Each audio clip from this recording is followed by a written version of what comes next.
కూడి వచ్చిన పరిశుద్ధులైన వారందరికీ, దేవుణ్ణి ఆరాధించడానికి వచ్చిన ప్రియులైన వారందరికీ ప్రభు నామమున వందనములు తెలియజేస్తున్నామండి. దేవుని వాక్యాన్ని మనం ధ్యానించుకుందాం. ఈ రోజున మనం నేర్చుకొనబోయే పాఠము సంఘమే రాజ్యము అయ్యింది. సంఘమే రాజ్యము. లోకంలో యేసు ప్రభు ఇంకా రాజ్యం చేయలేదని, యేసు ప్రభు రాజ్యము ఇంకా రాలేదని మాట్లాడుతూ ఉన్నారు. బైబిల్ని అపార్థం చేసుకున్న వాళ్ళు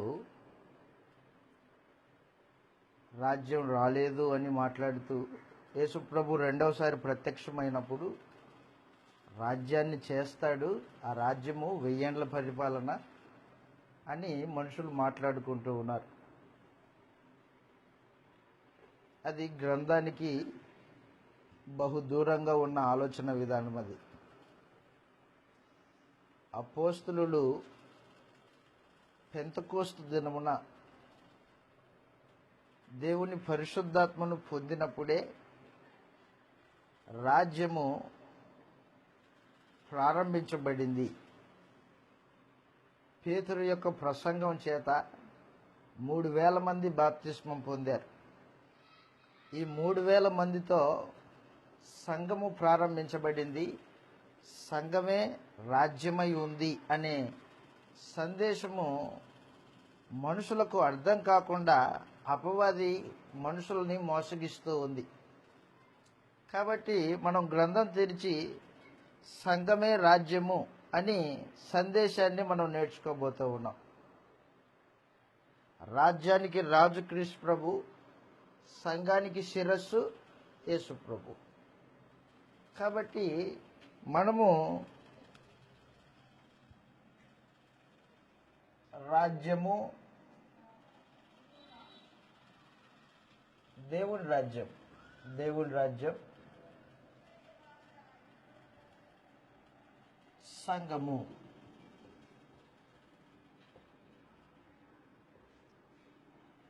అని ఈ 2 సంగతులని మనం ఆలోచన చేయబోతున్నాం.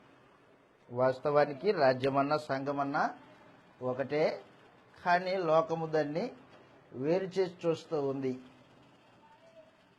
అలా కాకుండా గ్రంథం తెరిచి ఆలోచన చేస్తాం. మనం ఇప్పుడు పరలోకమందున్న దేవుడు ఒక రాజ్యాన్ని స్థాపిస్తానని తెలియజేశాడు. మనందరికీ తెలిసినట్టు దానియేలు గ్రంథం 2వ అధ్యాయము, దానియేలు గ్రంథము 2వ అధ్యాయం 44వ వచనంలో మనం చదివితే ఇలాగ రాయబడింది. దానియేలు గ్రంథం 2వ అధ్యాయం 44వ వచనంలో, ఆ రాజుల కాలంలో దేవుడు ఒక రాజ్యమును స్థాపించును, ఆ రాజ్యము దాన్ని ఆ రాజుల కాలంలో పరలోకమందున్న దేవుడు ఒక రాజ్యమును స్థాపించును, దానికి ఎన్నటికి నాశనం కలగదు,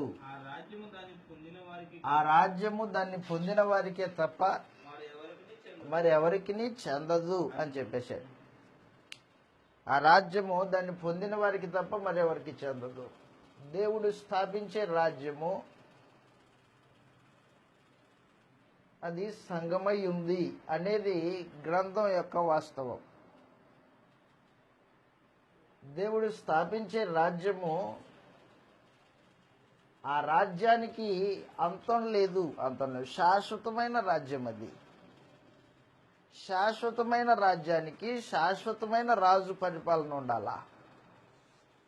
కాబట్టి దేవుడు ఏం చేశాడంటే యేసు ప్రభువుని మృతులలో నుండి లేపి దావీదు సింహాసనం మీద కూర్చుండబెట్టాడు, రాజుగా చేశాడు.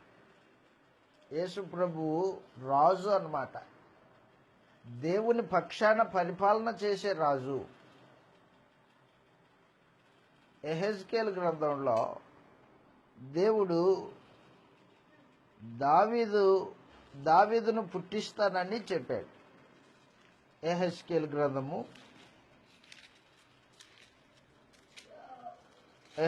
గ్రంథంలో దేవుడు దావీదును పుట్టిస్తాను అన్నాడు. 34వ అధ్యాయము 23వ వచనంలో, యెహెజ్కేలు గ్రంథము 34వ అధ్యాయము 23వ వచనంలో, వాటిని మేపుటకై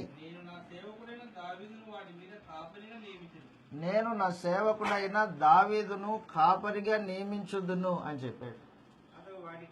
అతడు వాటికి కాపరిగా ఉండి వాటిని మేపును అన్నాడు. చాలు. యెహెజ్కేలు ప్రవక్తగా ఉన్న దినాలలో ఇశ్రాయేలు ప్రజలు బబులోను చెరలో ఉన్నారు. బబులోను చెరలో ఉన్నవారు,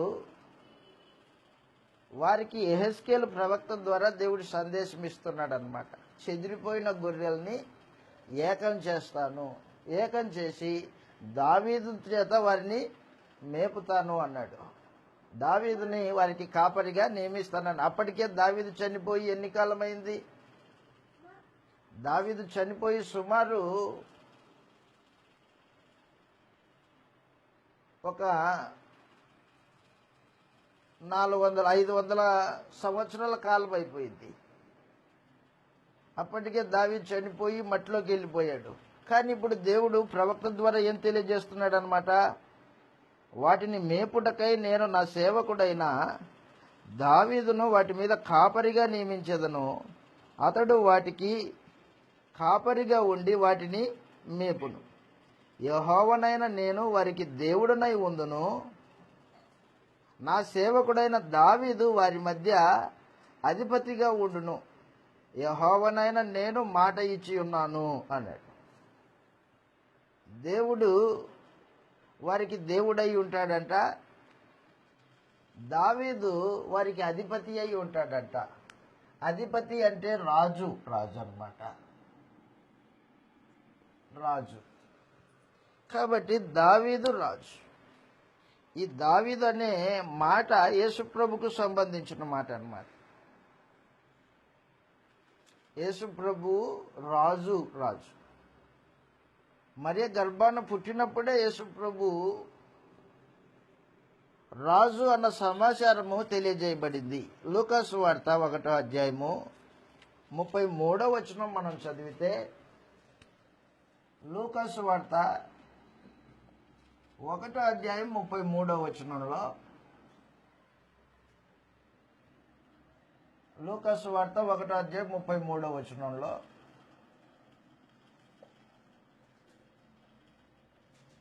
ఇలాగ రాయబడింది, దేవుని రాజ్యానికి రాజు క్రీస్తు.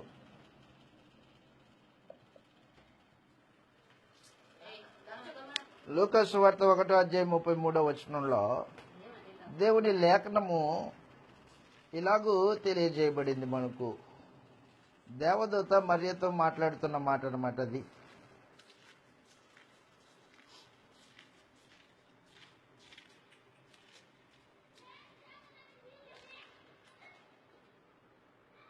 ఆయన యాకోబు 30వ వచనం నుంచి చదువుతాం.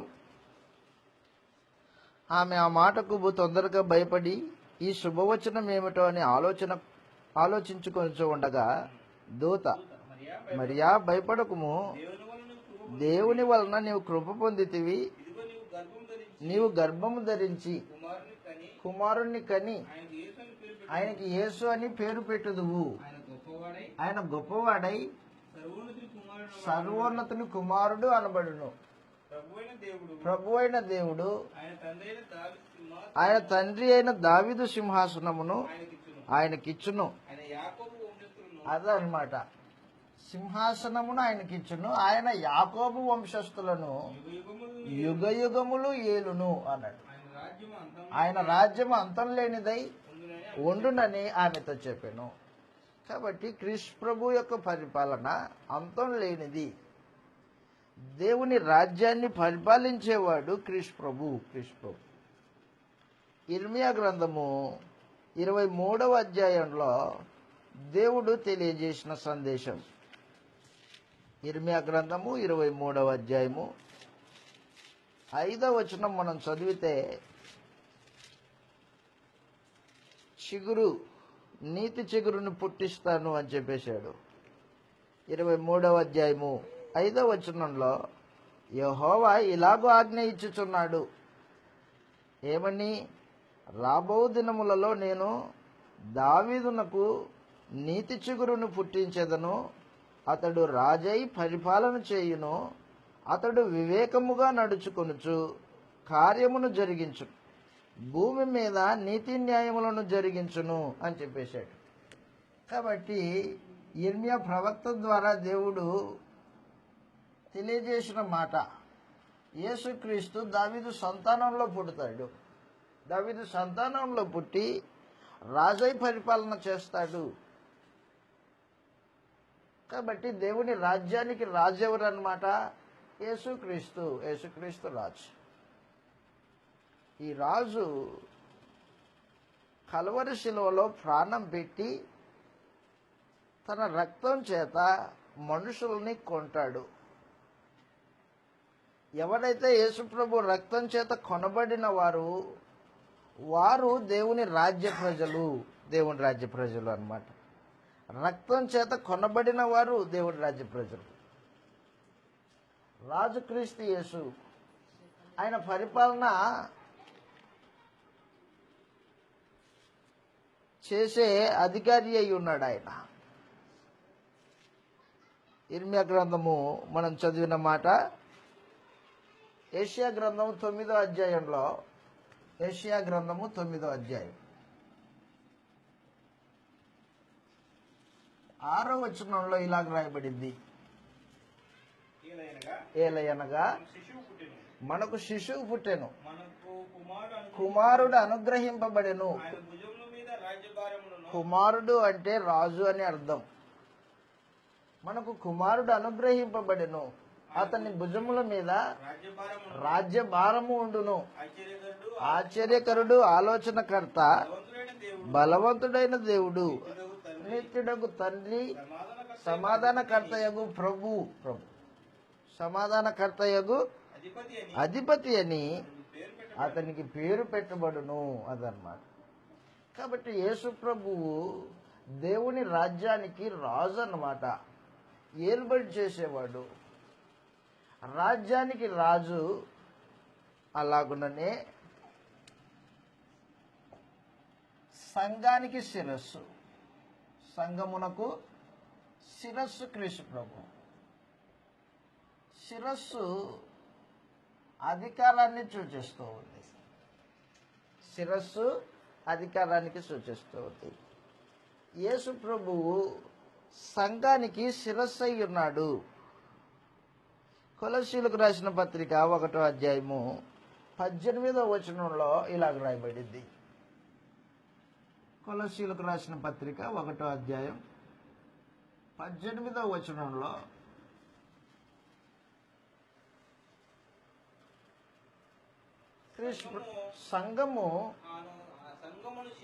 సంఘమును శరీరమునకు ఆయనే శిరస్సు. ఆయనకు అన్నిట్లో ప్రాముఖ్యత కలుగు నిమిత్తము ఆయన ఆది అయి ఉండి మృతులలో నుండి లేచుటలో ఆది సంభూతుడాయను అని చెప్పేశాడు. కాబట్టి సంఘానికి శిరస్సు, సంఘం మీద అధికారం చేసేవాడు ప్రభు అయిన యేసు. అధికారి. రాజ్యం మీద అధికారి ఎవరు? రాజు. సంఘం మీద అధికారి ఎవరు? క్రీస్తు ప్రభువే. సంఘము ఆయన శరీరము, ఆ శరీరానికి శిరస్సు క్రీస్తు యేసు. ఎఫెసీ పత్రిక 1వ అధ్యాయము 23వ వచనంలో ఇలాగ రాయబడింది. ఎఫెసీలకు రాసిన పత్రిక 1వ అధ్యాయం 23వ వచనం మనం చదివితే, ఆ సంఘము ఆయన శరీరము పూర్తిగా నింపుచున్నవని సంపూర్ణమై ఉన్నది అని చెప్పేశాడు. సంఘము యేసు ప్రభు యొక్క శరీరము, ఆ సంఘానికి శిరస్సు క్రీస్తు యేసు. శిరస్సు అంటే అధికారి. మనందరికీ తెలిసినట్టు స్త్రీకి శిరస్సు పురుషుడు, పురుషుడికి శిరస్సు క్రీస్తు, క్రీస్తుకు శిరస్సు దేవుడు అన్నమాట. శిరస్సు అధికారాన్ని సూచిస్తుంది. కాబట్టి సంఘానికి అధికారి ఎవరో, రాజ్యానికి రాజు ఆయనే, వేరే వేరే కాదు. వేరే వేరే అని ఆలోచన చేసేవాడు అపవాది యొక్క కోరల్లో చిక్కుకున్నాడు, అపవాది యొక్క బోధలో ఉన్నాడు, అపోస్తలుల బోధ ఎరుగని వాడు. కాబట్టి దేవుని రాజ్యానికి రాజు ఎవరో, సంఘానికి శిరస్సు ఆయనే.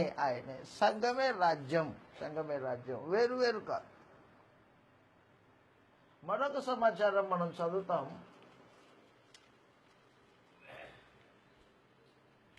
దేవుని రాజ్యానికి క్రొత్త నిబంధన అనేది చట్టం. క్రొత్త నిబంధన, దేవుని రాజ్యానికి కొత్త నిబంధన అనేది చట్టం, కొత్త నిబంధన. యేసు ప్రభువు రాజు తన రక్తం చేత తన రాజ్య ప్రజలకి దేవునికి మధ్యలో కొత్త నిబంధన అనే చట్టాన్ని తీసుకొని వచ్చాడు ఆయన. చట్టం లేకోకుండా రాజ్య ప్రజలు పరిపాలనలో నిలబడలేరు. చదువుతాం, ఇలాగ రాయబడింది ఇర్మియా గ్రంథము 31వ అధ్యాయం 31వ వచనంలో, రాజ్యానికి కొత్త చట్టము, క్రొత్త నిబంధన, అది చట్టము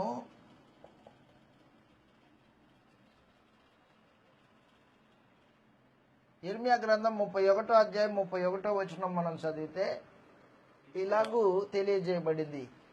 ఇదిగో నేను ఇశ్రాయేలు వారితోనూ యూదా వారితోనూ క్రొత్త నిబంధన చేయు దినములు వచ్చుచూ ఉన్నవి, ఇదే యెహోవా వాక్కు అని చెప్పేశాడు. క్రొత్త నిబంధన ఎవరితో? ఇశ్రాయేలుతో, యూదా వారితో. ఎవరు ఈ ఇశ్రాయేలీలు, ఈ యూదా వారు? పాత నిబంధనలో ఉన్న ఇశ్రాయేలీలు, యూదా వాళ్ళు కాదు. వీళ్ళు కొత్త నిబంధన సంబంధులు. పాత నిబంధన ధర్మశాస్త్రము ఇశ్రాయేలీలకు సంబంధించింది, అన్యజనులకు సంబంధించింది కాదు. క్రొత్త నిబంధన అనేది యేసుప్రభు రక్తాన్ని ఆశ్రయించిన ప్రతివానికి సంబంధించింది. ఎవరైనా యేసుప్రభు రక్తాన్ని ఆశ్రయించి పాపములను కడిగేసుకుంటే వారు క్రొత్త నిబంధన కిందకి వస్తారు, రాజ్యంలోకి వస్తారు అన్నమాట. కాబట్టి క్రొత్త నిబంధన చట్టము దేవుని రాజ్య ప్రజలకు సంబంధించింది. చదువుతాం, ఇలాగుంది. యెషయా గ్రంథము 2వ అధ్యాయం 4వ వచనంలో, యెషయా గ్రంథము 2వ అధ్యాయము 2వ వచనం నుండి చదివితే ఇలాగంటూ ఉన్నాడు, అంత్యదినములలో పర్వతముల పైన యెహోవా మందిర పర్వతము పర్వత శిఖరమున స్థిరపరచబడి కొండల కంటే ఎత్తుగా ఎత్తబడును. ప్రవాహం వచ్చినట్లు సమస్త అన్యజనులు దాంట్లో వచ్చేదరు. అన్యజనులకు కూడా ప్రవేశం అన్నమాట. అదనమాట. ఆ కాలమున సియోనులో నుండి, యెరూషలేములో నుండి యెహోవా వాక్కు బయలు వెళ్ళును చెప్పేశాడు. చాలు. సియోనులో నుండి ధర్మశాస్త్రము అన్నాడు. పాత ధర్మశాస్త్రము, పాత నిబంధన సీనాయి కొండ దగ్గర దేవుడు మోషే ద్వారా ఇశ్రాయేల్ ప్రజలకు ఇచ్చాడు. 10 ఆజ్ఞల పలకలు సీనాయి కొండ దగ్గర దేవుడు మోషే ద్వారా ఇశ్రాయేల్ ప్రజలతో చేసుకున్న నిబంధన అది. అయితే యెషయా గ్రంథం 2వ అధ్యాయంలో చెబుతున్న మాట, సియోనులో నుండి ధర్మశాస్త్రం వస్తుంది అన్నాడు. అంటే క్రొత్త నిబంధన అన్నమాట ఇది. సియోను మీద రాజుగా పరిపాలన చేసేవాడు ఎవరన్నమాట? క్రీస్తు యేసు. కీర్తన 2వ కీర్తన 6వ వచనంలో, కీర్తన 2వ కీర్తన 6వ వచనంలో ఇలాగ రాయబడింది, దేవుని రాజ్య ప్రజలు వారిని ఏలుబడి చేసే రాజు సియోను పర్వతం మీద సింహాసనాసీనుడై కూర్చున్నాడు. నేను నా పరిశుద్ధ పర్వతమైన సియోను మీద నా రాజును నా రాజును ఆసీనునిగా చేసి ఉన్నాను, నా రాజు ఆసీనునిగా చేసి ఉన్నాను నేను అని చెప్పేశాడు దేవుడు. కాబట్టి సియోను మీద రాజు ఎవరు? క్రీస్తు ప్రభు. ఆయన రాజ్యాంగ చట్టము క్రొత్త నిబంధన. సంఘములో చట్టము అపోస్తలుల బోధ.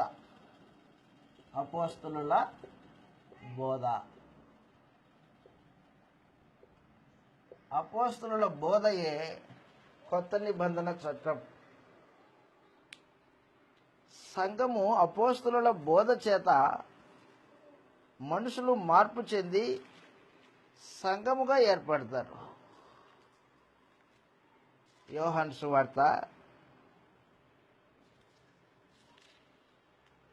సువార్తలో యేసు ప్రభు తెలియజేసిన మాట 20వ అధ్యాయము 23వ వచనంలో,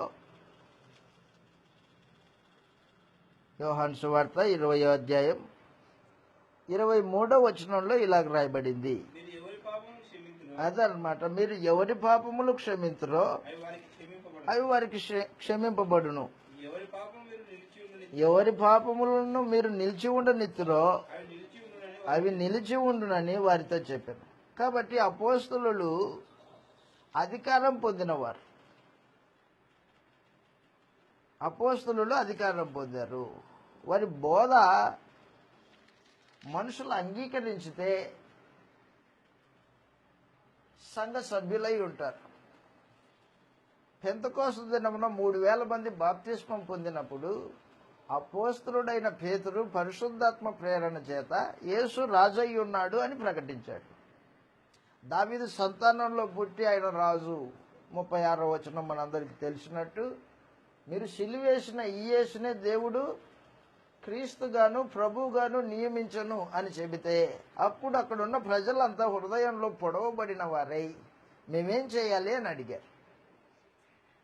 అప్పుడు పేతురు మాట్లాడాడు, మీరు మారు మనసు పొంది ప్రతివాడు యేసుక్రీస్తు నామమున బాప్తిస్మం పొందుడి అన్నాడు. అప్పుడు మీరు పరిశుద్ధాత్మ అను వరమును పొందుదురు అన్నాడు. పాపాలు క్షమించే అధికారము ఎవరి బోధలో ఉంది?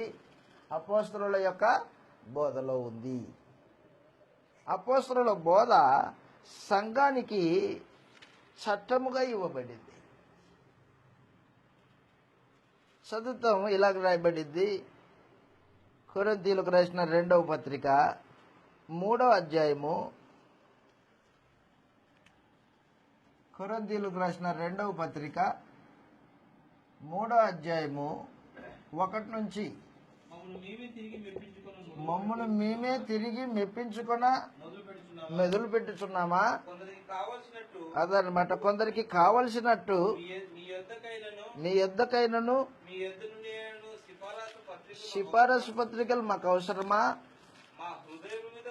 అదనమాట, కొత్త నిబంధన చట్టము అపోస్తలుల హృదయాల మీద వ్రాయబడి మనుషులందరూ తెలుసుకొనుచు మా పత్రిక మీరే కారా?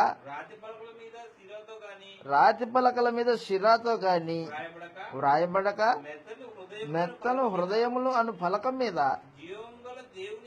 జీవంగల దేవుని ఆత్మతో మా పరిచర్య మూలంగా వ్రాయబడిన క్రీస్తు పత్రిక అయి ఉన్నారని తేటపరచబడుచున్నారు. క్రీస్తు ద్వారా మాకిట్టి నమ్మకం కలదు. అయినట్లుగా మా ఎంతట మేమే సమర్థులమని కాదు, మా సామర్థ్యము అదనమాట. సంఘము అపోస్తలుల బోధ ద్వారా నడిపింపబడాలా. మా సామర్థ్యము దేవుని వలన కలిగింది. అంత మాత్రమే కాదు, ఆయనే మమ్మును క్రొత్త నిబంధనకు అనగా అక్షరమునకు కాదు గాని ఆత్మకే పరిచారకులమగునట్లు మాకు సామర్థ్యము కలిగించి ఉన్నాడు. అక్షరము చంపును గాని ఆత్మ జీవింపచేయును. మరణ కారణమగు పరిచర్య ధర్మశాస్త్రం అది రాళ్ల మీద చెక్కబడినది అక్షరములకు సంబంధించినది అయినను మహిమతో కూడినదైన అందుకే మోషే ముఖము మీద ఆ, ప్రకాశించిన ఆ మహిమ తగ్గిపోవునదైనను ఇశ్రాయేలులో అతని ముఖము తీరు చూడలేకపోయారు. ఇట్లుండగా ఆత్మ సంబంధమైన పరిచయం ఎంతో మహిమ కలిగినదై ఉన్నది అని చెప్పాడు. కాబట్టి క్రొత్త నిబంధన అపోస్తలుల బోధయే, అపోస్తలుల బోధయే. రాజ్యానికి రాజ్యాంగ చట్టము క్రొత్త నిబంధనే, సంఘానికి చట్టము అపోస్తలుల బోధ కొత్త నిబంధనే, కొత్త నిబంధన. కాబట్టి సంఘమే రాజ్యం, వేరే ఏది కాదు. మనుషులు పొరపాటు పడుతున్నారు. సంఘం వేరే రాజ్యం వేరే అనేవాడు లేఖనాలు ఎరుగని వాడై ఉన్నాడు. దేవుని రాజ్యమును గురించి సరి అయిన అవగాహన లేని వాడు మాట్లాడే మాటలవి. కాబట్టి దయతో గుర్తించండి. కొరింథీయులకు రాసిన 2వ పత్రిక 14వ అధ్యాయంలో, కొరింథీయులకు రాసిన మొదటి పత్రిక, క్షమించండి నన్ను, మొదటి పత్రిక 14వ అధ్యాయం 37వ వచనంలో, ఎవడైనను తాను ప్రవక్త అని అయినను ఆత్మ సంబంధి అని అయినను తలంచుకుంటే నేను మీకు రాయుచున్నవి ప్రభు యొక్క ఆజ్ఞలని అదనమాట. నేను మీకు రాస్తున్నవి ప్రభు యొక్క ఆజ్ఞలని అతడు దృఢముగా తెలుసుకొనవలెను అని చెప్పేసి. కాబట్టి అపోస్తలుల బోధ సంఘానికి చట్టమై ఉంది, క్రొత్త నిబంధన అయి ఉంది. సంఘము క్రొత్త నిబంధన ప్రకారంగా నడిపింపబడుతుంది. పరిశుద్ధాత్మ అపోస్తలుల్ని ప్రవక్తల్ని ప్రేరేపించి క్రొత్త నిబంధన సంగతుల్ని రాయించాడు. కాబట్టి దేవుని రాజ్యానికి రాజ్యాంగ చట్టం ఏదో సంఘానికి కూడా అదే చట్టమై ఉంది, అదే చట్టమై ఉంది. రాజ్యానికి రాజెవరో సంఘానికి శిరస్సు కూడా ఆయనే. ఇలాగ మనం గ్రంథం తెరిచి చూసుకుంటూ పోతే సంఘము రాజ్యము రెండు ఒకటే అన్న సమాచారము తేటగా అర్థమవుతుంది. మూడో సమాచారం, సంఘము రాజ్యము ఒకటే అనడానికి మూడవ సమాచారం మనం చదువుతాం. ఒక వ్యక్తి రాజ్యంలో ప్రవేశించాలంటే ఏం పొందాలా? బాప్తిస్మం పొందాలా. రాజ్య ప్రవేశం. ఒక వ్యక్తి దేవుని రాజ్యంలో ప్రవేశించాలంటే ఏం పొందాలా? బాప్తిస్మం పొందాలా. యోహాను సువార్త 3వ అధ్యాయం 3వ వచనంలో యేసుక్రీస్తు వారు నికోదేముతో, పరిసయ్యుడైన నికోదేముతో మాట్లాడుతున్న మాట ఇది. యోహాను సువార్త 3వ అధ్యాయం 3వ వచనంలో ఇలాగూ ప్రభు యేసు మాట్లాడుతూ ఉన్నాడు. అందుకు యేసు అతనితో, నికోదేముతో, ఒకడు కొత్తగా జన్మించితేనే గాని అతడు దేవుని రాజ్యమును చూడలేడని. అదనమాట. ఒకడు కొత్తగా జన్మించితే, కొత్త జన్మ అంటే అర్థం ఏంటి? బాప్తిస్మం. నికోదేముకి అర్థం కాల, చెప్తున్నాడు ఇప్పుడు. అందుకు నికోదేము, ముసలివాడైన మనుషుడు ఎలాగూ మరలా జన్మింపగలడు? జన్మింపగలడా? ఆయన అడుగుగా యేసు ప్రభు ఇలాగ తెలియజేశాడు. అదనమాట. నీటి మూలముగాను ఆత్మ మూలముగాను జన్మించితేనే గాని దేవుని రాజ్యంలో ప్రవేశించలేడని నీతో నిశ్చయంగా చెప్పుచున్నాను అని చెప్పాడు. కాబట్టి ఒక వ్యక్తి దేవుని రాజ్యంలో ప్రవేశించాలంటే నీటి ద్వారాను ఆత్మ ద్వారాను పుట్టాలా. అది బాప్తిస్మము. కాబట్టి బాప్తిస్మం పొందినవాడు దేవుని రాజ్యంలో ప్రవేశిస్తున్నాడు.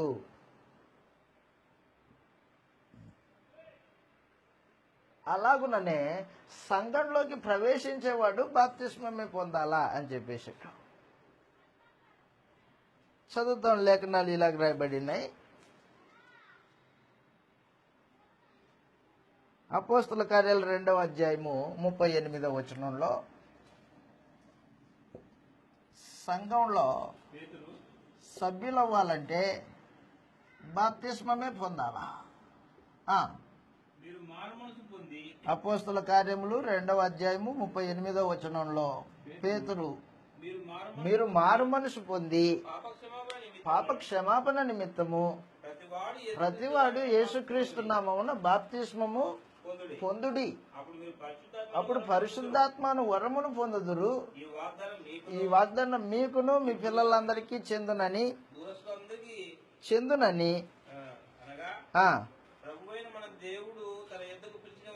వారికి అందరికీ చెందునని వారితో చెప్పాను. కాబట్టి సంఘ సభ్యత్వమే రాజ్య ప్రవేశం. రెండు ఒకటే. బాప్తిస్మం పొందినప్పుడే నువ్వు దేవుని రాజ్యంలో ప్రవేశించావు, సంఘంలో ప్రవేశించావు. సంఘమే రాజ్యం. రాజ్యంలో ఒక బాప్తిస్మము, సంఘంలో ఒక బాప్తిస్మం అనేది ఉండదు. సంఘమే రాజ్యమైనప్పుడు బాప్తిస్మము ఒక్కటే అని చెప్పబడింది. అపోస్తలుల బోధ యందు విశ్వాసముంచిన వారు, యేసును రాజుగా అంగీకరించిన వారు రాజ్య సభ్యులవుతారు బాప్తిస్మం పొందితే. కొత్త జన్మ. అలాగుననే బాప్తిస్మం పొందినప్పుడు సంఘ సభ్యుడు అన్నమాట. కాబట్టి దేవుని రాజ్యమే సంఘము. వేరే కాదు. మనుషులు నేటికి పొరపాటు పడుతున్నారు. ఇంకా రాజ్యం రాలేదంటాడు ఒక ఆయన, యేసు రాజుగా వచ్చుచున్నాడని పాట పడతాడు మరొక ఆయన. రకరకాల అంటే మనుషులు గ్రంథమును, దేవుని సంగతులని అపార్థం చేసుకున్నారు. వాళ్ళ అపార్థం చేసుకునేటట్టు ఎవరు మోసగించారు వాళ్ళని? అపవాది క్రీస్తు యొక్క సువార్త ప్రకాశము వారికి ప్రకాశింపకోకుండా ఉండేటట్టు గుడ్డితనం కలగజేసింది. ఒకరిని దురాశ వారిని గుడ్డితనంలో పడేస్తుంది. కాబట్టి మనుషులు సంఘము వేరే రాజ్యం వేరే అనే పరిస్థితికి దిగజారిపోయారు. వాళ్ళకు సందేశం తెలియాలా? మనము దేవుడి రాజ్య ప్రజలము. మనం దేవుడి రాజ్య ప్రజలమైతే మనకు సంపూర్ణంగా రాజ్యము సంఘం ఒకటే అన్న విషయము తేటగా తెలిసి ఉండాలి. తేటగా మనకు తెలిసి ఉంటే, మనము జీవితాన్ని కొనసాగిస్తూ ఉంటే రాజ్యంలో ఉన్నామనేది మన అవగాహన కలిగి ఉంటాం. ఇతరులకు సందేశం చెప్పడానికైనా ఉపయోగపడుతుంది. మొదటిగా మనకు సందేశం, ఇతరులకు కాదు. కాబట్టి దేవుని రాజ్యంలో ప్రవేశము బాప్తిస్మము. దేవుని రాజ్యంలో ప్రవేశమే సంఘ ప్రవేశం. సంఘ ప్రవేశం వేరే, రాజ్య ప్రవేశం వేరే కాదు అన్నమాట. 4వ విషయము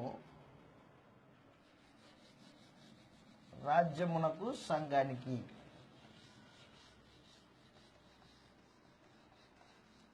రాజ్యము సంఘము ఒకటే అనడానికి 4వ విషయము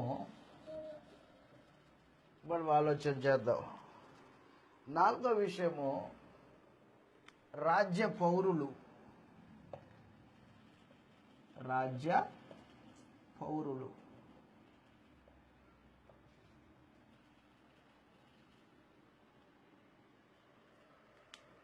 యేసు ప్రభు రక్తం చేత కడగబడిన వారు రాజ్య పౌరులు.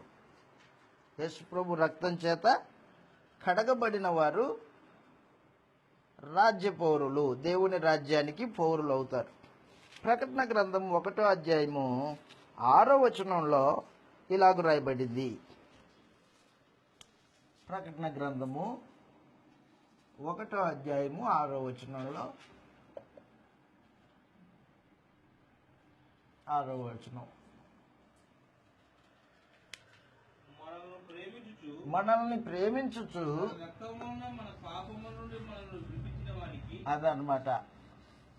మనల్ని ప్రేమించుచు తన రక్తం వలన మన పాపముల నుండి మనల్ని విడిపించిన వానికి మహిమయు ప్రభావమును యుగయుగములు కలుగును గాక అని చెప్పేసి ఆమేన్ అన్నాడు. కాబట్టి యేసు ప్రభువుకు యుగయుగములు మహిమ కలుగును గాక. ఆయన తన రక్తం చేత మనల్ని రాజ్య పౌరులుగా చేశాడు. రాజ్య పౌరసత్వము క్రీస్తు ప్రభు రక్తమును బట్టి అనుగ్రహింపబడింది. ప్రకటన గ్రంథము 5వ అధ్యాయము 9-10 వచనాల్లో 9-10 వచనాలు. ప్రకటన గ్రంథం 5వ అధ్యాయము 9-10 వచనాల్లో. కాబట్టి ఆ పెద్దలు నీవు ఆ గ్రంథమును తీసుకొని దాని ముద్రలు విప్పుటకు యోగ్యుడు. నీవు వధింపబడిన వాడవై నీ రక్తం ఇచ్చి ప్రతి వంశములోను ఆయా భాషలు మాట్లాడు వారిలోను ప్రతి ప్రజలోను ప్రతి జనములోను మనుషులను కొని అదిగో రక్తం చేత మనుషులని కొని మా దేవునికి ఒక రాజ్యముగాను యాజకులుగాను చేసితివి అని చెప్పేశాడు. కాబట్టి రక్తం చేత కొనబడిన వారు, యేసు ప్రభు రక్తం చేత కొనబడిన వారు దేవుని రాజ్యము. దేవుని రాజ్యం.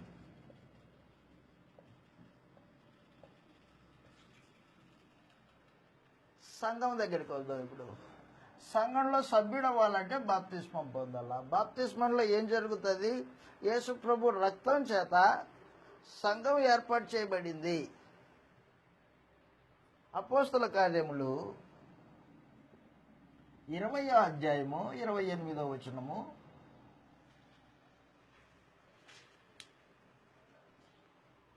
సంఘం ఎక్కడి నుంచి వచ్చింది? రాజ్యము ఏ రక్తం చేత కొనబడిందో సంఘము కూడా ఆ రక్తము ద్వారానే వచ్చింది. అపోస్తల కార్యాలు 20వ అధ్యాయం 28వ వచనంలో దేవుడు తన స్వరక్తమిచ్చి సంపాదించిన తన సంఘమును అదనమాట. రక్తమిచ్చి సంపాదించిన సంఘం. దేవుడు అనే మాట దగ్గర కింద పుట్టినట్లో ప్రభు అని ఉంటుంది. రక్తము చేత సంపాదించబడింది సంఘం. రాజ్యము రక్తం చేత కొనబడింది, సంఘము రక్తం చేత సంపాదించబడింది. రెండొకటే.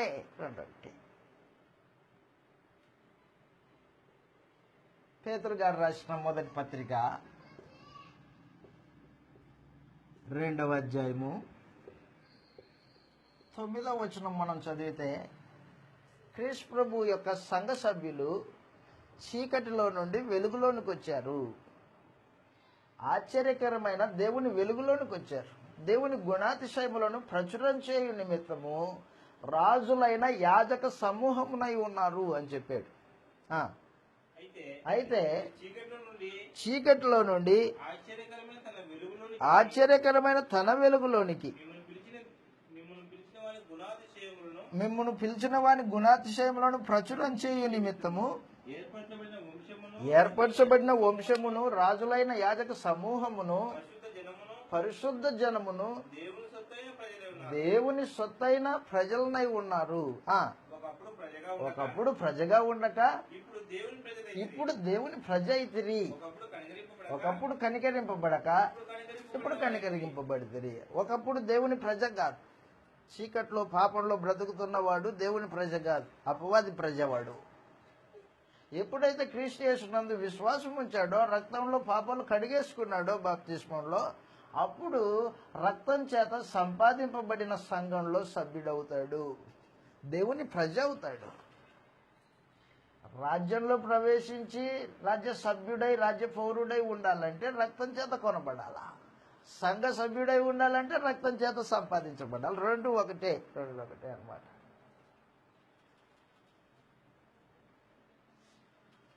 క్రీస్తు ప్రభు రక్తం చేత కొనబడిన వారు.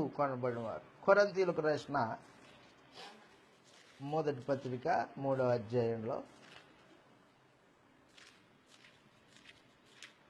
కొరింథీయులకు రాసిన మొదటి పత్రిక 3వ అధ్యాయము, క్షమించండి నన్ను, 6వ అధ్యాయం 19వ వచనంలో మనం చదివితే, కొరింథీయులకు రాసిన మొదటి పత్రిక 6వ అధ్యాయం 19వ వచనంలో,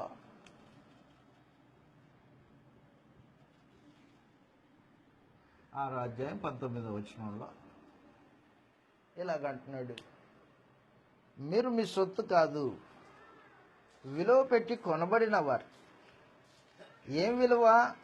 క్రీస్తు ప్రభు రక్తం చేత కొనబడిన వారు. 6వ అధ్యాయం 19వ వచనంలో, మీ దేహము దేవుని వలన మీకు అనుగ్రహింపబడి మీలోనున్న పరిశుద్ధాత్మకు ఆలయమై ఉన్నదని మీరు ఎరుగరా?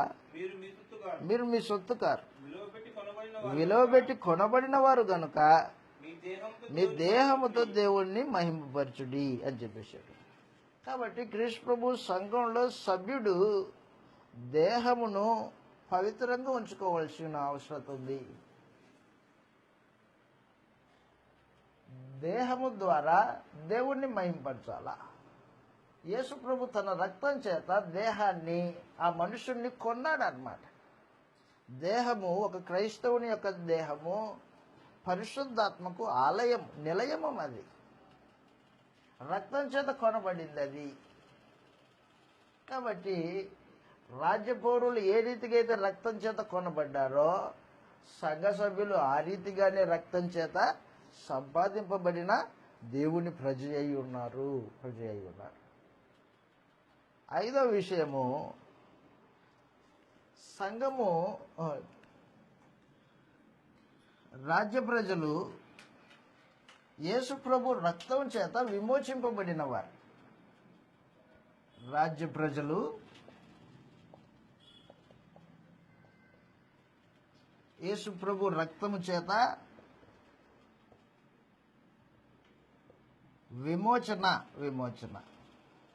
విమోచన అంటే విడుదల. యేసు ప్రభు రక్తం చేత విమోచింపబడిన వారు. కొలస్సీయులకు రాసిన పత్రిక 1వ అధ్యాయం 13వ వచనంలో, కొలస్సీయులకు రాసిన పత్రిక 1వ అధ్యాయము 13వ వచనంలో ఇలాగ రాయబడింది, విమోచన.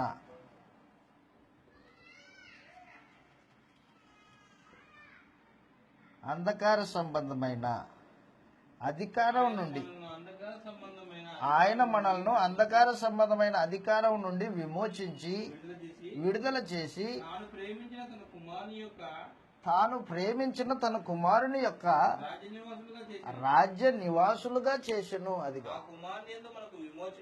అపవాది బంధకాల్లో నుండి విమోచన పొంది క్రీస్తు ప్రభు రాజ్య సభ్యులుగా చేయబడిన వారు. దేవుని రాజ్యం. విమోచన ఎక్కడి నుంచి? విమోచన అపవాది బంధకాల్లో నుండి, అపవాది యొక్క అధికారం నుండి విమోచన పొందాము.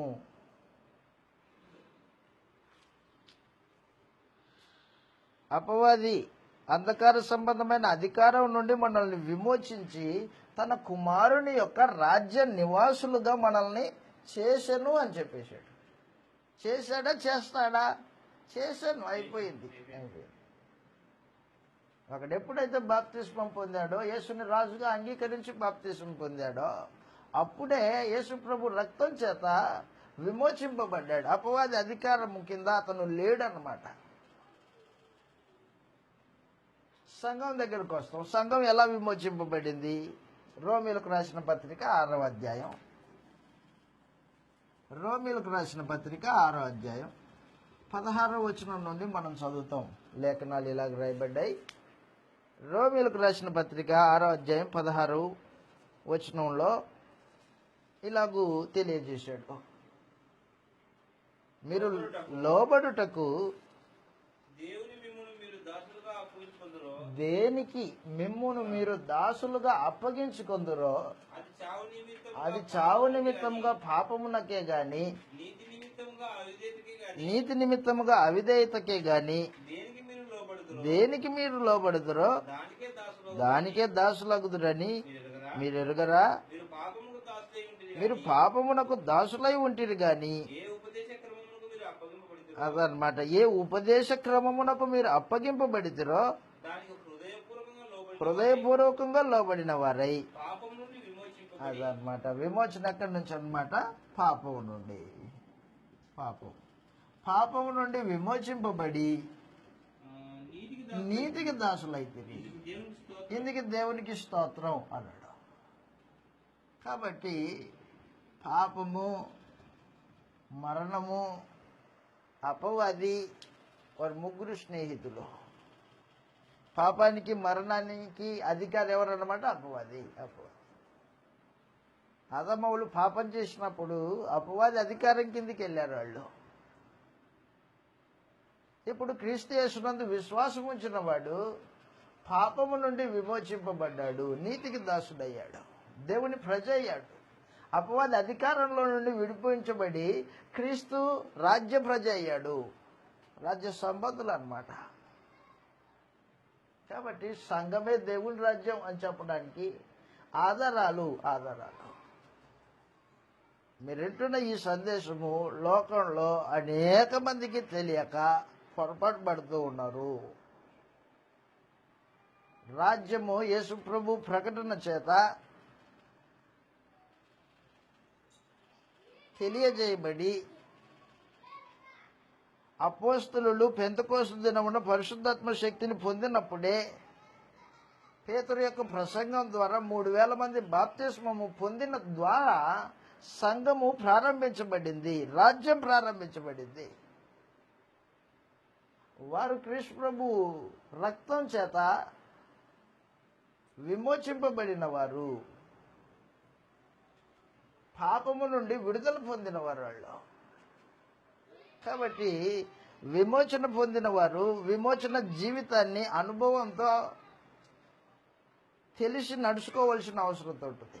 నేను పాపం నుండి విమోచింపబడ్డాను, ఇప్పుడు నేను క్రీస్తు ప్రభు రాజ్యసభ్యుడిని, ఇక మీదట పాపానికి దాసుడు కాకూడదు, నేను నీతిగా బతకాలి అనే జీవితము అనుభవపూర్వకంగా ఎరిగి నడవవలసిన అవసరం ఉంటుంది మనుషుడు. ఏదో 2 గంటలు ప్రార్థన కూర్చొని వెళ్ళిపోయేది అది కాదు. అది నువ్వు రాజ్యపౌరుడివి, క్రీస్తు ప్రభు రాజ్యపౌరుడివి.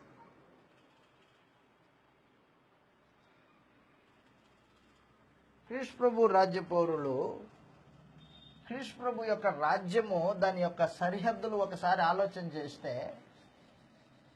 లేఖనాల్లో ఇలా రాయబడింది. 6వ పాయింట్, దేవుని రాజ్యము యొక్క సరిహద్దులు. దేవుని రాజ్యం యొక్క సరిహద్దులు.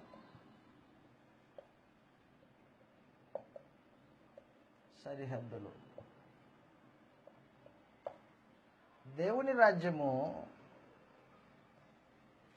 దానియేలు గ్రంథము 2వ అధ్యాయము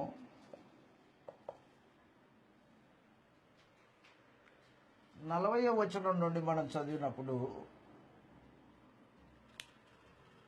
నెబుకద్నెజరు కలగన్న ఆ కలలో రాజ్యం ఒకటి లేచిను, 4వ రాజ్యం ఒకటి లేచును. అది ఇనుము వలె బలంగా ఉండును. రోమ ప్రభుత్వం గురించి, రోమ సామ్రాజ్యం గురించి తెలియజేసిన మాట అది. ఇనుము వలె బలంగా ఉండును. బలముగా ఉండును, ఇనుము సమస్తమైన వాటిని దంచి విరగొట్టున్నది కదా. విరగొట్టును కదా. ఇనుము పగలగొట్టినట్లు అది రాజ్యములన్నిటిని పగలగొట్టి పొడి చేయును. పొడి చేయును. పాదమును వేరును కొంత మటుకు కుమ్మలి మట్టిది గాను, కొంత మటుకు ఇనుపదిగా ఉన్నట్టు తమరు చూచితిరే.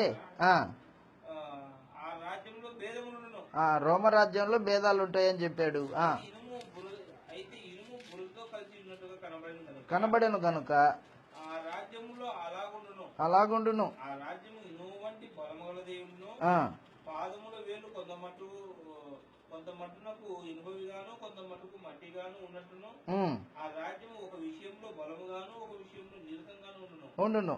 ఇనుమును బురదయు మిళితమే ఉండుటకు తమకి కనబడెను. అటువలే మనిషి జాతులు మిళితములై ఇనుము మట్టితో అతకనట్లుగా ఒకరితో ఒకరు పొసగకు యుందురు. ఆ రాజుల ఆ రాజుల కాలంలో, రోమరాజుల కాలంలో పరలోకమందున దేవుడు ఒక రాజ్యము ఒక రాజ్యమును స్థాపించి స్థాపించును. దానికి ఎన్నటికీ నాశనం కలగదు. అదనమాట. దానికి ఎన్నటికి నాశనం కలదు. ఆ రాజ్యం దాన్ని పొందిన వారికి కాక దాన్ని పొందిన వారికి గాక ఎవరికి చెందదు. మరి ఎవరికి చెందదు. అది ముందు చెప్పిన రాజ్యములను పగలగొట్టి ముందు చెప్పిన రాజ్యములన్నింటినీ పగులగొట్టి నిర్మూలము చేయును గాని నిర్మూలము చేయును గాని యుగముల వరకు నిలుచును. యుగముల వరకు నిల్చును. చేతి సహాయం లేని పర్వతం నుండి తీయబడిన ఆ రాయి బాగా గుర్తుపెట్టుకోండి. చేతి సహాయము లేని పర్వతముల నుండి తీయబడిన ఆ రాయి ఇనుమును, ఇత్తడిని, మట్టిని, వెండిని, బంగారమును పగలగొట్టగా పగులగొట్టగా తమరు చూసితిరే. తమరు చూచితిరే. ఇందువలన మహాదేవుడు ముందు జరగబో సంగతి ఆ, రాజులకు తెలియజేసిన అదనమాట. ఆ రాయి ఏమయ్యింది? ఆ రాయి ఏమైందంటే సర్వభూతలమంతా మహాపర్వతమాయను. 35వ వచనంలో, 2వ అధ్యాయం 35వ వచనంలో, దానియేలు గ్రంథం 2:35. అంతటి ఇనుము, మట్టియు, ఇత్తడియు, వెండియు, బంగారము ఏకంగా దంచబడి దంచబడి కళ్ళెములోని చెత్తవలే కాగా కళ్ళములోని చెత్తవలే కాగా వాటికి స్థలం ఎచ్చటిని దొరకకుండా దొరకకుండా గాలి వాటిని కొట్టుకొని పోయి గాలి వాటిని కొట్టుకొని పోయెను. ప్రతిమను విరగొట్టిన ఆ రాయి సర్వభూతలమంతా మహాపర్వతమై అదనమాట. సర్వభూతలమంతా మహాపర్వతం. అంటే దేవుని రాజ్యము భూతలమంతా విస్తరించి ఉంది అన్నమాట. దేవుని రాజ్యము భూతలమంతా విస్తరించి ఉంది. అంతర్జాతీయమైన రాజ్యం అన్నమాట ఇది.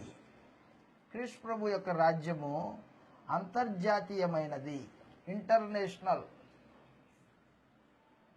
అంతర్జాతీయమైనది.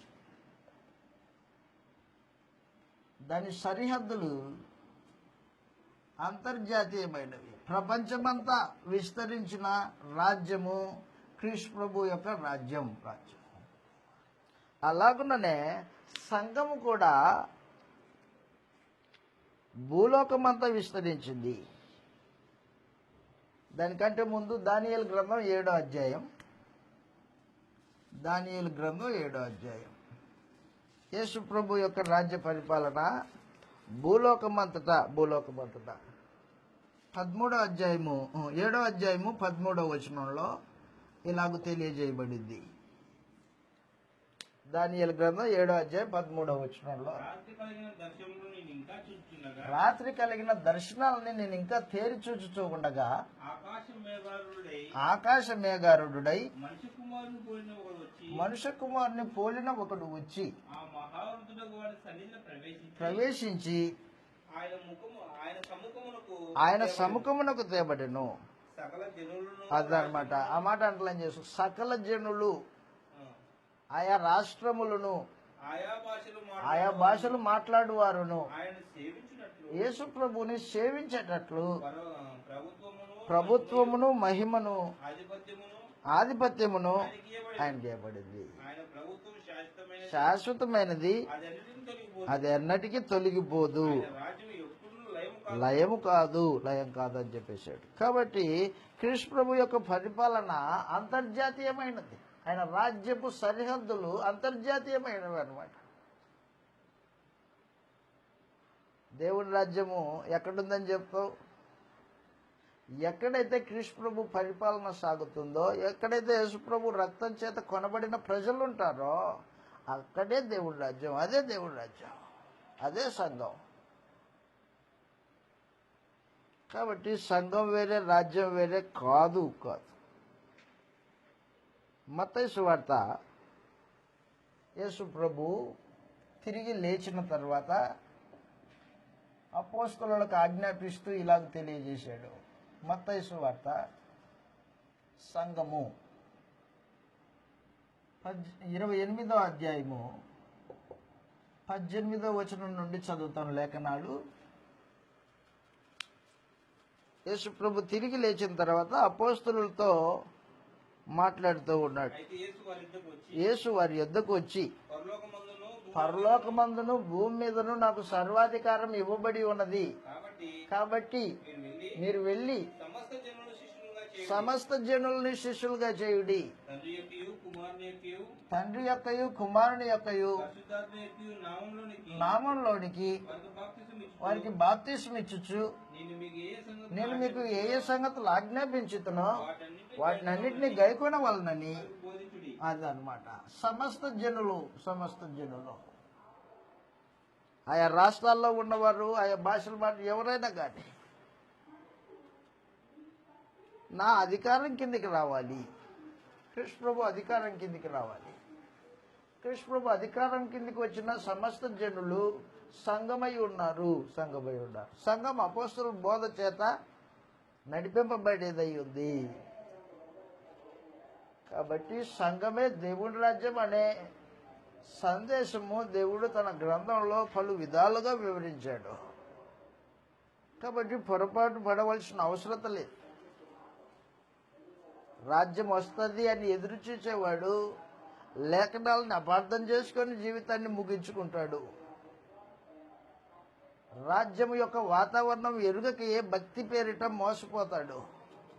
అలా మోసపోయేవాళ్ళు చాలా మంది. కాబట్టి సంఘమే రాజ్యమై ఉన్నది అన్న సమాచారము తేటగా మనుషులు గ్రహించవలసిన అవసరం ఉంది. బాప్తిస్మం పొందినప్పుడే నీవు దేవుని రాజ్యంలో ప్రవేశిస్తున్నావనే అవగాహన నీకు ఉండాలా. కొత్త జన్మ దేవుని రాజ్యానికి సంబంధించింది. కొత్త జన్మ సంఘ సభ్యత్వానికి సంబంధించింది. క్రీస్తు పక్షాన ఉండడానికి ఉద్దేశించింది బాప్తిస్మం. లోకంలో నుండి వేరైన జీవితం అన్నమాట అది. అందుకే పేతురు గారు మాట్లాడారు. అపోస్తలుల కార్యాలు 2వ అధ్యాయము 39వ వచనము 40వ వచనం మనం చదివినప్పుడు ఆయన అన్నాడు, లోకానికి వేరై రక్షణ పొందండి అన్నాడు. లోకానికి వేరైన వాళ్ళు సంఘం. లోక ఆచారాలు, లోక పద్ధతులు పాటించేవాళ్ళు కాదు. ప్రత్యేకమైన జనాంగం, పరలోకపు పౌరులు వాళ్ళు. మీరు మూర్ఖులకు ఈ తరం వారికి వేరై రక్షణ పొందుడని వారిని హెచ్చరించను అని చెప్పేసి. కాబట్టి సమస్త జనులు క్రీస్తు ప్రభు అధికారం కిందికి వస్తారు. రాజ్యమే సంఘము అనే వాస్తవం తేటగా తెలిసి ఉండవలసిన అవసరం ఉంది. రాజ్యస్థాపన జరిగినప్పుడే సంఘ స్థాపన జరిగింది. అది వేరే ఇది వేరే కాదు అన్నమాట. మరొక సమాచారాన్ని చూసి మనం ముగించుకుంటాం. దయతో గుర్తుపెట్టుకోండి.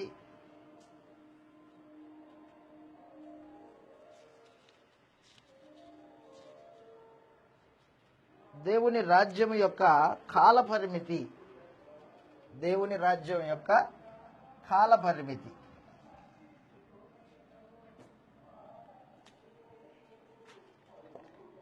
దేవుని రాజ్యం యొక్క కాల పరిమితి. ఎంతకాలం ఉంటుంది దేవుని రాజ్యం? నిరంతరం ఉంటుంది. మనం చదివాం దానియేలు గ్రంథం 2వ అధ్యాయం 44వ వచనంలో ఆయన రాజ్యము శాశ్వతమైనది, దానికి అంతము లేదు అని చదివామన్నమాట. అంతం లేని రాజ్యం.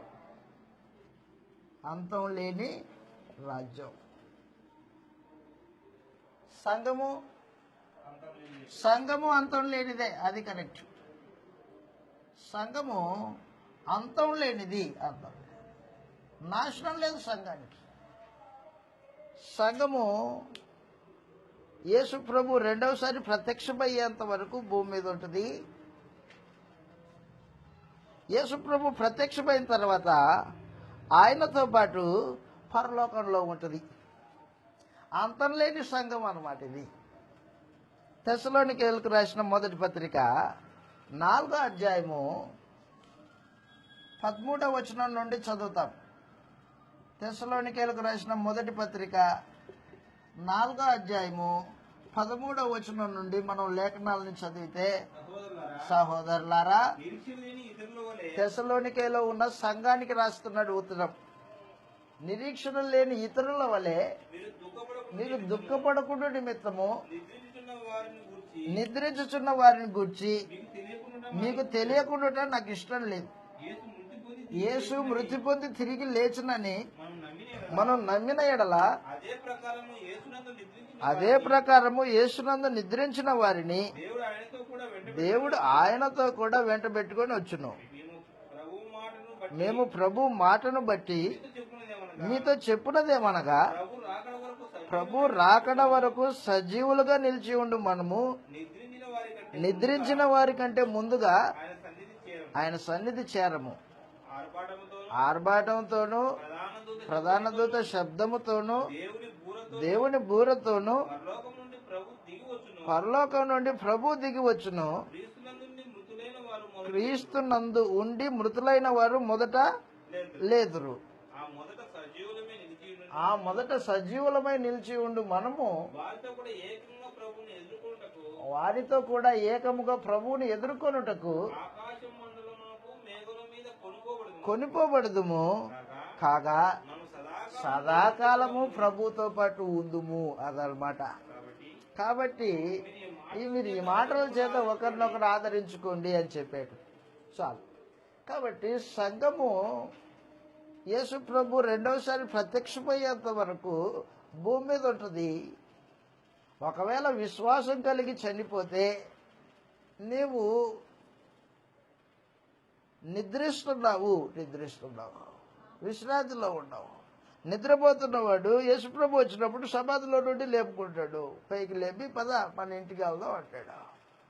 కాబట్టి యేసుప్రభు భూమి మీదకి ఆయన రెండోసారి ప్రత్యక్షమయ్యేటప్పుడు అంతవరకు సంఘం భూమి మీద ఉంటుంది. ఆయన వస్తే ఆయనతో పాటు పరలోకానికి పోతాం అనమాట. సంఘం శాశ్వత కాలం ఉండేది, చావు లేనిది. రాజు ఆది అంతం లేనివాడు, ఆయన రాజ్యం కూడా ఆది అంతము లేనిది.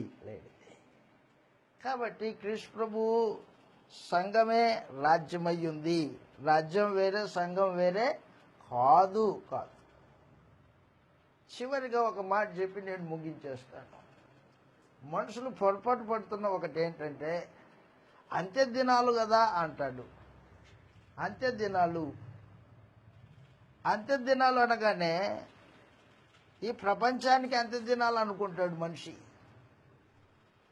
భూలోకానికి అంత్య దినాలు అనుకుంటాడు మనిషి. అంత్య దినాలు అని గ్రంథంలో చెప్పబడిన మాట ధర్మశాస్త్రానికి అంత్య దినాలు అన్నమాట. అవి ధర్మశాస్త్రానికి అంత్య దినాలు. ఆ మాట చదువుదాం ఒకసారి. దానియేలు అపోస్తల కార్యములు 2వ అధ్యాయం 14వ వచనంలో,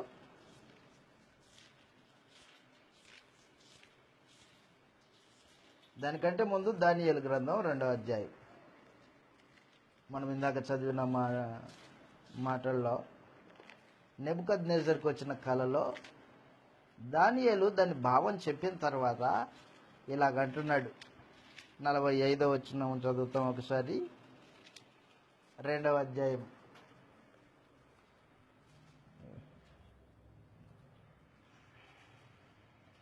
45వ వచనంలో, చేతి సహాయం లేక పర్వతముల తీయబడిన ఆ రాయి ఇనుమును, ఇత్తడిని, మట్టిని, వెండిని, బంగారమును పగలగొట్టగా మీరు చూచితిరే, తమరు చూచితిరే. ఇందువలన మహాదేవుడు ముందు జరగబోవు సంగతిని తెలియజేసి ఉన్నాడు. కల నిశ్చయము, దాని భావం నమ్మదగినది అని దానియేలు రాజుతో చెప్పాను.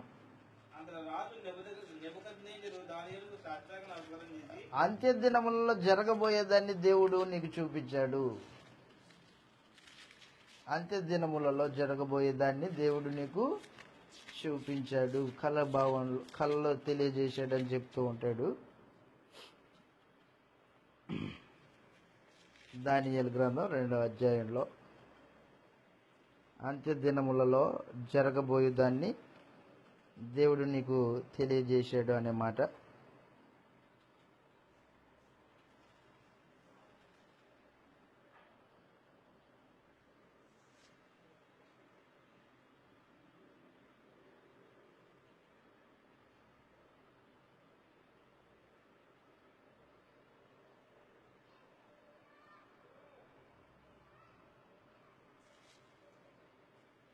రెండవ అధ్యాయం 28వ వచనం.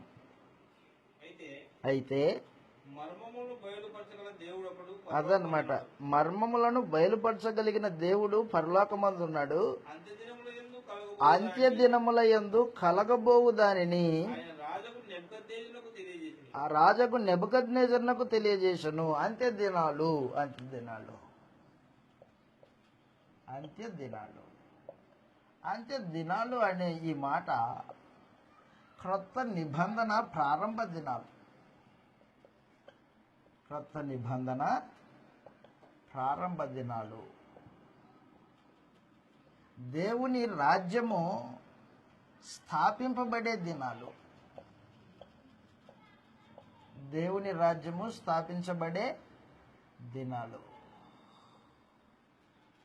అంత్య దినాలు అనగానే ప్రపంచానికి అంత దినాలు, భూగోళానికి అంత దినాలని మనుషులు అపార్థం చేసుకుంటున్నారు. భూమి అంతమైపోతుంది, అది అంతమైపోతుంది, అన్ని అంతమైపోతుంది, దానికోసం ఎదురు చూస్తున్నారు జనాలు.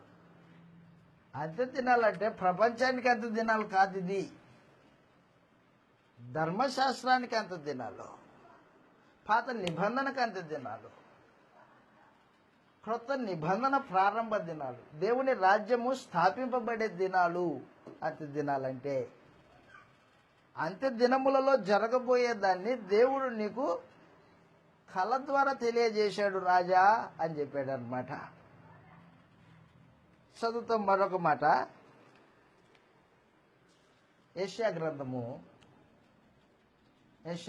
2వ అధ్యాయం 2వ వచనంలో క్రీస్తు ప్రభు సంఘమును గూర్చి యెషయా ప్రవక్త ప్రవచిస్తూ ఇలాగ తెలియజేశాడు. అంత్య దినములలో పర్వతముల పైన యెహోవా మందిర పర్వతము పర్వత శిఖరమున స్థిరపరచబడి కొండల కంటే ఎత్తుగా ఎత్తబడును అని చెప్పేశాడు. అంత్య దినాలంటే ఏ అంత్య దినాలు అనమాట ఇవి? ధర్మశాస్త్రానికి అంత్య దినాలు. అంత్య దినాలు, అంత్య దినాల్లో దేవుని రాజ్యము స్థాపింపబడుతుంది, సంఘం వస్తుంది అని చెప్పేశాడు అనమాట. యెషయా ప్రవక్త అంత్య దినాలని మాట్లాడాడు, దానియేలు ప్రవక్త అంత్య దినాలని మాట్లాడాడు. ఈ అంత్య దినాలు దేవుని రాజ్యము స్థాపింపబడే దినాలు. ఈ అంత్య దినాలు కొత్త నిబంధనకు ప్రారంభ దినాలు, ధర్మశాస్త్రానికి ఇశ్రాయేలీల మధ్యలో ఉన్న దేవుని దేవాలయమైన భౌతికమైన మందిరానికి అంత్య దినాలు అనమాట అవి.